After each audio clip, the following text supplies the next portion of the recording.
Hey you guys, want to do a quick video for you to show you guys some examples for homework for today, some of the practice problems that I sent home. This will actually reflect a lot of what we'll be working on the next couple of school days. Various operations with fractions. So this is the actual homework problems. What I'm going to do is I'm going to do a similar problem to each just so we can have an example so you can know what to do, okay? So starting with number 1. I'll use 6 times 2/3. When you multiply fractions,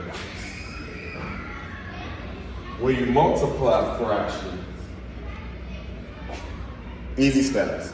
We have to first make sure both of these are fractions. So this is already in the form of a fraction, but 6 is not in the form of a fraction right now. So what we're going to do is we're going to erase this 6 and we're going to put a 6 over 1. That's the key thing. Whenever we're multiplying by whole numbers, put that whole number over 1. Now I can multiply fractions because all you do is multiply the numerator by the numerator and the denominator by the denominator. The answer should be 12/3. Then I will simplify because look, my numerator is bigger than the denominator. We don't want that. So this is 12 divided by 3. The answer would be 4. So this gives you an example of what you are to do for this one. All right, for number 2. And this is actually going to be for number 2 and 3. Number 2 and 3 have done the same way. The whole goal of this assignment, this quick practice for the kids, I wanted them to know the difference between the operations with fractions. Like, what do you do when you multiply them? What do you do when you add them? What do you do when you need to get the denominators the same? All right? So when you add and subtract, it's the exact same format. This is actually really a bonus for the students because they're not required to learn fractions with uncommon denominators. But it helps if they get their head started on it while we learn our fractions, right? So I taught the students a shortcut. This is called the butterfly method. What happens with this, I have my original fractions written up top. Oh, I'm supposed to use, I'm sorry. I have to use a substitute. I don't want to give you guys answers. Can I do this?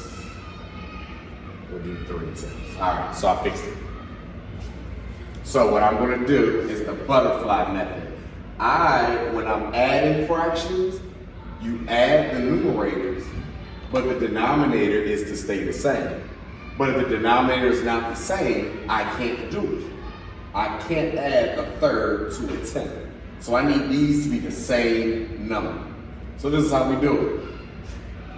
We cross multiply the first numerator and the second denominator.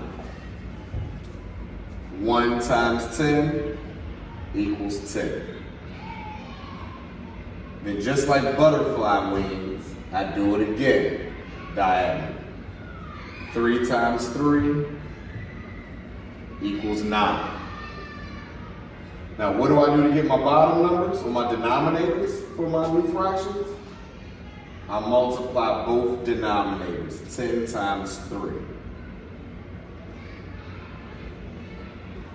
And that's 30. Now I have my new problem. I'm still subtracting, because that's what I originally did. So I'm subtracting. 10 minus 9 is 1, and 30 stays the same. So that's my shortcut for number 2 and number 3. Please don't pressure your children too hard on number 2 and number 3 unless you just want to push them ahead because again, that's a little more advanced.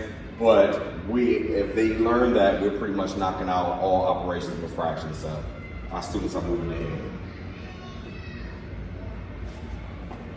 So I'm gonna erase this so I can have some space. And number 4 and 5 are done very similar. So I'm gonna do 3 tenths plus 25 hundredths.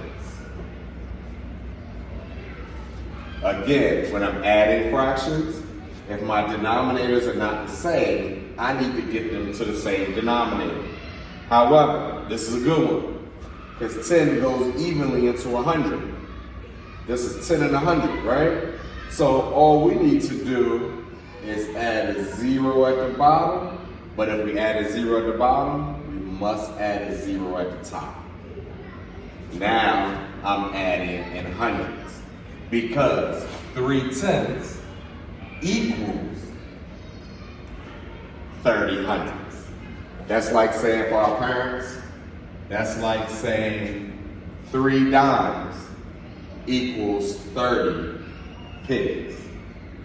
All right? So whenever we see 10, 100, 1,000, those numbers down here, all we're doing is just adding the correct amount of zeros to make sure it's even. So now I have 30 hundredths plus 25 hundredths. 30 plus 25 is 55 over 100. So that's just quick examples of how to do all the problems. Again, the first one I gave you was number 1. The second example represents 2 and 3. Just do the operation at the end.